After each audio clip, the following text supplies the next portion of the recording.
her interaction with him. Um, she was personally met him and had an opportunity to talk with him. My father had been part of the movement in the South, and Naomi was steeped in this tradition. I have watched her over the years, and Malcolm, I can relate to you when you say it's hard to call her Naomi, but she just kept forcing me, say, call me Naomi, call me Naomi. And, I'm so sorry the wind blew over a poem, but she wrote a couple poems for me. One is called The Chosen, and it's about the 12 disciples. And, she heard something I say in a sermon, and so she actually wrote a poem. And then she wrote another one called The Magi. And, I think I was just clowning around about, the three wise men. Not really clowning. I don't want to sound disrespectful, but she heard me preach about it. And she actually wrote it. My wife was telling me that she's in a women's study club. I'm not sure which one it is, but she said every year at Christmas time they read Naomi's poem. And so that's a beautiful thing. And one of the other things I want to say about Naomi is that as the poet laureate, I'm honored that I was a member of the Detroit City Council when we voted on her to be the poet laureate for the city. So it's very moving for me. But she also could hang with the young poets. We've got a young poetry group here. I don't know if anybody here is representative of Inside Out. We've got somebody here with Inside Out, which encourages young people to do poetry. Naomi would often be asked to come to their events. And coming to their events, she's sitting there with the young people, popping her fingers in approval.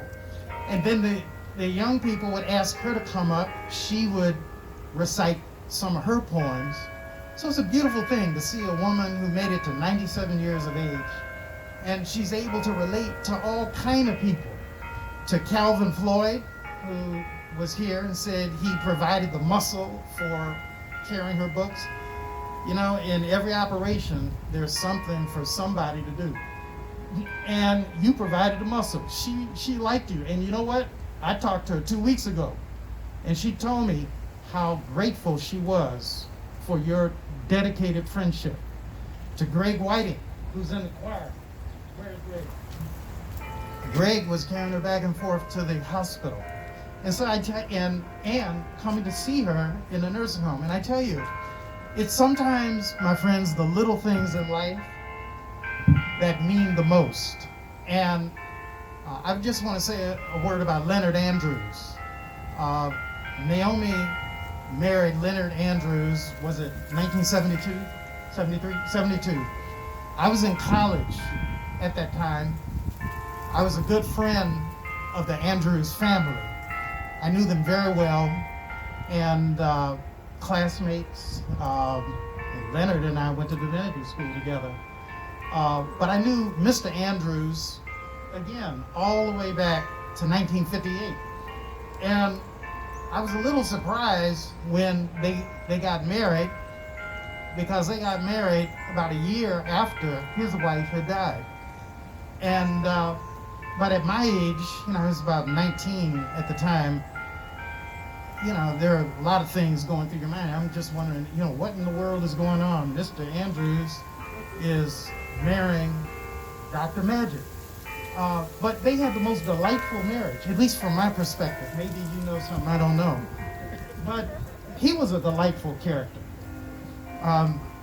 And Mr. Andrews and Naomi got together. They were married 20-some years.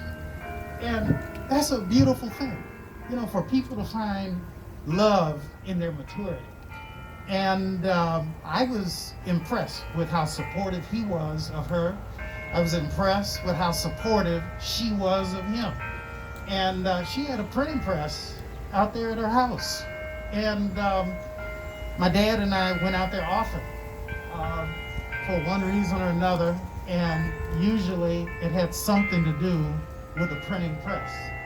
And this was before uh, modern computers and being able to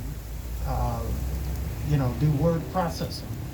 But Naomi Andrews was ahead of her time, and but she was also right on time. And last thing I want to say is, before we stopped having church in March of this year, Naomi was getting on me. She'd have Sonia right by her side, but she would come up to the door of the church, and she had grown older, and in growing old, she had the sensitivity of a senior citizen.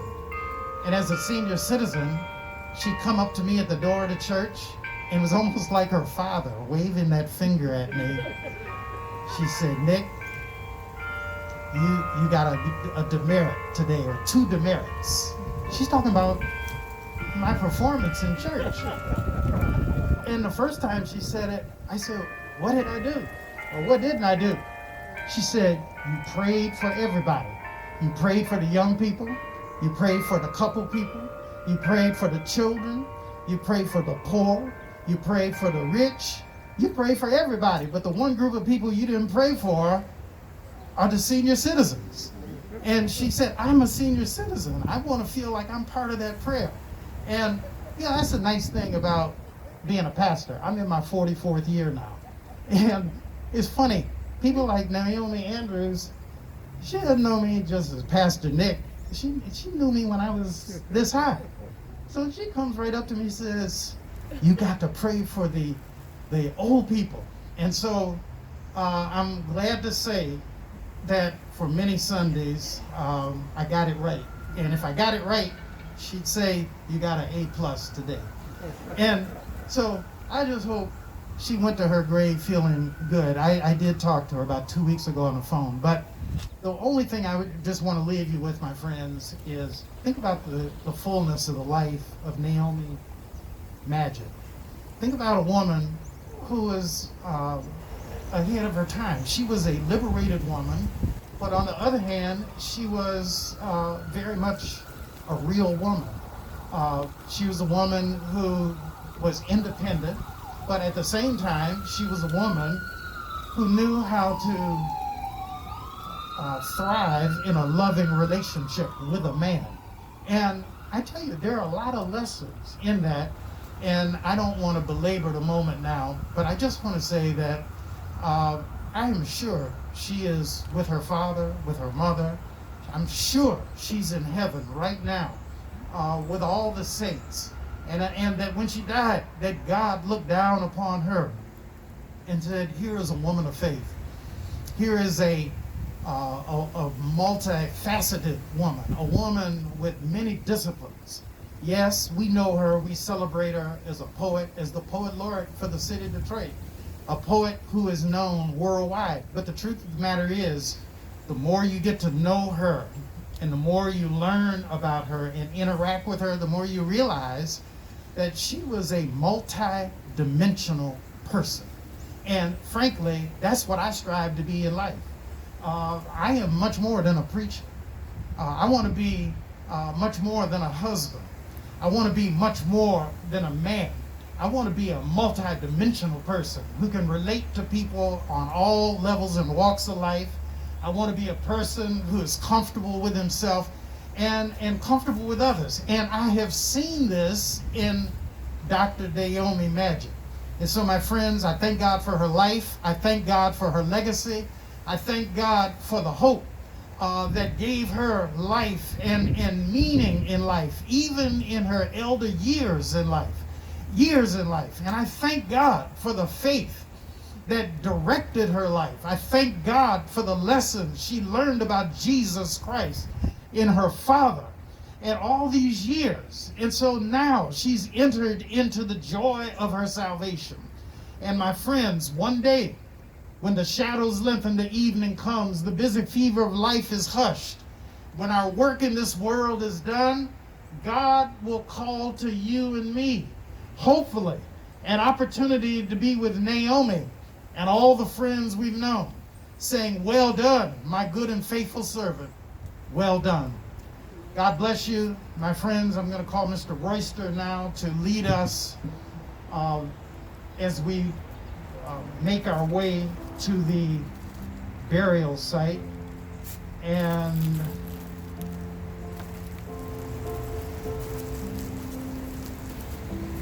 the funeral burial will take place at the Elmwood Cemetery, which is on McDougal, just off of Lafayette.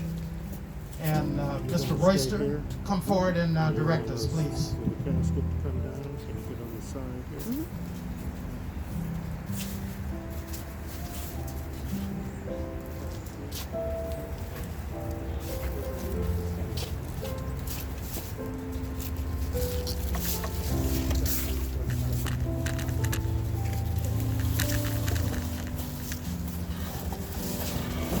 Two flower bearers, two ladies who serve as flower bearers.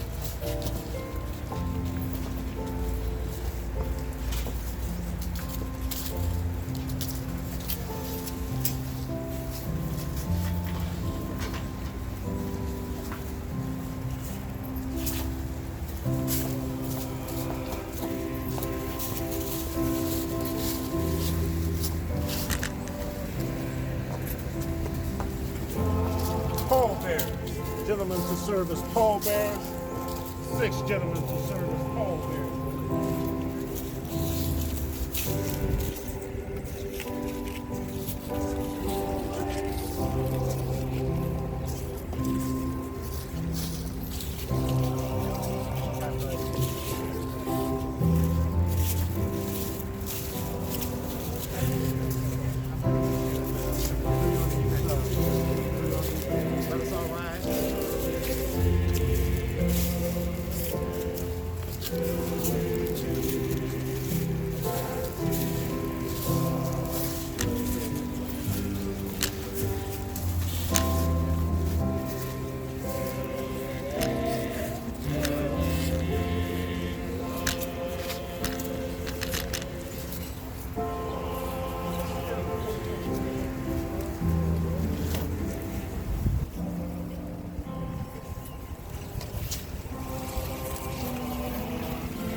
See you in the morning.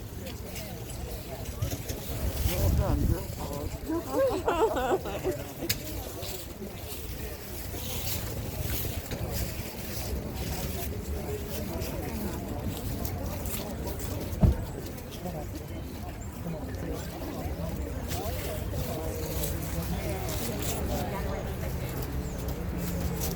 Hello, my dear. Oh, my daughter. I figured that's who it was. Look, and I didn't know who he was. Looking for Reverend Hood.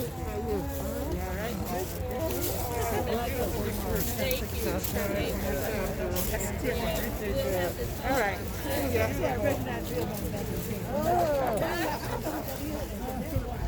See ya.